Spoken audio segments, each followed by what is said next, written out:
একাডেমির নিজস্ব মাঠে ক্রিকেট খেলার জার্সি উন্মোচন অনুষ্ঠিত 14 ফেব্রুয়ারি 2026 ইংরেজি রোজ শনিবার ওয়াজেদিয়া অন্যান্য আবাসিক সংলগ্ন পাঁচলাইশ তরুণ মেলা পরিচালিত পাঁচলাইশ ক্রিকেট একাডেমির নিজস্ব মাঠে ক্রিকেট খেলার জার্সি উন্মোচন অনুষ্ঠিত হয়।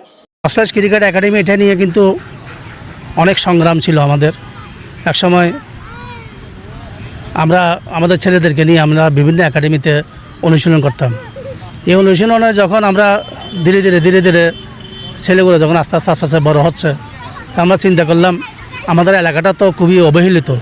কারণ আমি নিজে একজন স্পোর্টসম্যান ছিলাম, আমি দীর্ঘদিন আবাহনীতে ফুটবল খেলেছিলাম।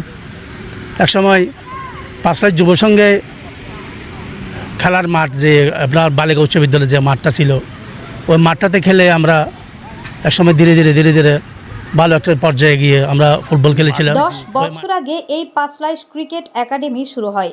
এ সময় জার্সি উন্মোচনে উপস্থিত ছিলেন পাঁচলাইশ ক্রিকেট একাডেমির চেয়ারম্যান লিয়াকত আলী জসিম, সাধারণ সম্পাদক শুভ মল্লিক, ক্রীড়া সম্পাদক জসিম। স্থানীয় সূত্রে জানা যায়, পাঁচলাইশ ক্রিকেট একাডেমি থেকে যেসব ক্রিকেটার বর্তমানে চট্টগ্রামে এবং ঢাকায় বিভিন্ন টিমে দক্ষতার সাথে ক্রিকেট খেলছেন, যাদের মধ্যে রয়েছেন ইফতি, জিসান, ইশতিয়াক, মুন, তামিম সহ আরও অসংখ্য খেলোয়াড়।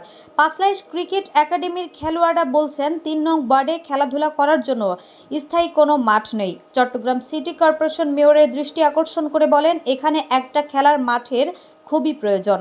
এখানে একটা খেলার মাঠ থাকলে বাচ্চারা প্রতিদিন এখানে খেলাধুলা করতে পারবে। চট্টগ্রাম পাঁচলাইশ ক্রিকেট একাডেমিতে আমাদের তরুণ সমাজ আসলে নষ্ট হয়ে যাচ্ছে।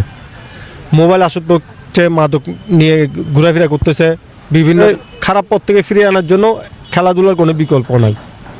আসক্ত থেকে বাঁচার জন্য আমরা একটা মাঠের ব্যবস্থা এবং খেলাধুলার ব্যবস্থা করার জন্য আমরা এই পাঁচলাইশ ক্রিকেট একাডেমি আমরা উন্মোচন করেছি এবং আমরা এটা শুরু করেছি।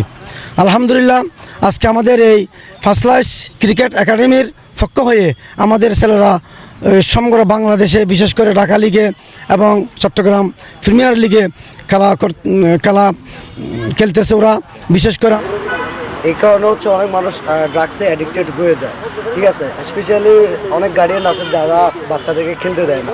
তো দেখা যায় যে পরে ওদের বাচ্চারা কোনো না কোনো কারণে ড্রাগসে অ্যাডিক্টেড হয়ে যায়। আমাদের অনেক ট্যালেন্টেড প্লেয়ার ছিল, বাবা মা খেলতে আসতে দিত না, যার কারণে হচ্ছে যে ড্রাগসে অ্যাডিক্টেড হয়ে হারাই গেছে। খুব ট্যালেন্টেড ছিল। আর গার্ডিয়ানদের উদ্দেশ্যে আমি কিছু বলতে চাচ্ছি, সেটা যে আপনাদের বাচ্চাদেরকে আপনারা খেলতে দেন।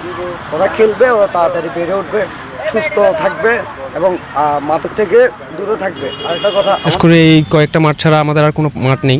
তো মাঠ পর্যায়ের ক্ষেত্রে হচ্ছে কি আমাদের মাঠের সংকটটা অনেক বেশি আর কি।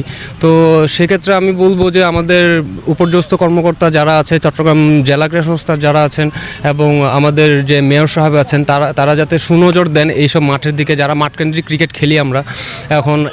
আপনারা দেখতে পাচ্ছেন উনি কিন্তু একসময় এই পাঁচলাইশের মধ্যে কয়েকজনের মধ্যে একজন ফুটবলার। আমরা আগ্রহ করছে এবং কি এই অঞ্চলের যাতে অনেক বড় বড় খেলোয়াড় হয়, এটাই আমরা আশা করি। ধন্যবাদ সবাই। কেমন লাগছে? ভালো লাগছে। প্রতিদিন ক্রিকেট খেলো? প্রতিদিন খেলো। আচ্ছা, কোথায় প্র্যাকটিস করো? আমি কোন মাঠে খেলো? শরীর ও মন সুস্থ রাখতে খেলাধুলার কোনো বিকল্প নেই। করোনার যে অত্যন্ত ভয়াবহ মাদক, তাই যুবকদের মাদক থেকে দূরে রাখতে এই খেলার আয়োজন করা হয়েছে। ছোটো ছোটো যুব সংঘ দেখতে, ছোটো ছোটো ছেলেগুলা একসময় হয়তো মাঠ না পেলে কিন্তু ছেলেগুলা কিন্তু হারিয়ে যাবে। দেখবেন কিশোর গ্যাংয়ে বা বিভিন্ন অসামাজিক কাজে, বিভিন্ন মোবাইলের মধ্যে আমরা আসক্ত হয়ে যাচ্ছি। আজকে মা বাবা আমাদেরকে দিচ্ছে কি, ঘরে বসে থাকার জন্য একটা মোবাইল দ্বারা দিচ্ছে, যে কারণে আমাদের বিরাট একটা কি, আমাদের একটা যুব সমাজ ধ্বংসের পথে। এখন এই ধ্বংস থেকে রক্ষা করতে হলে আমাদের সবাইকে এগিয়ে আসতে হবে। সবাইকে অন্তত বিকেল টাইম বা সকাল টাইমে মাঠে খেলাধুলা করার জন্য গার্ডিয়ানরাও ছেলেদেরকে মাঠে পাঠিয়ে দিলে আর মনে হয় মোবাইল আসক্ত থেকে ছেলেবেলা রক্ষা পাবে। গত 17 বছর আওয়ামী লীগ স্বৈরাচারের জুলুম নির্যাতনের শিকার হয়েছে জনতা। কারো মনে শান্তি ছিল না, খেলাধুলায় ছিল না আগ্রহ। তারা আরো বলেন, একটি আদর্শ দেশ গড়তে প্রতিটি যুবকের ক্রীড়া ও কর্মের দিকে মনোযোগী হতে হবে। সুস্বাস্থ্যের অধিকারী হতে সবাইকে খেলাধুলায় মনোনিবেশ ঘটাতে হবে। একমাত্র খেলাধুলায় পারে যুবকদের নেশাসহ সব অপকর্ম থেকে ফিরিয়ে আনতে।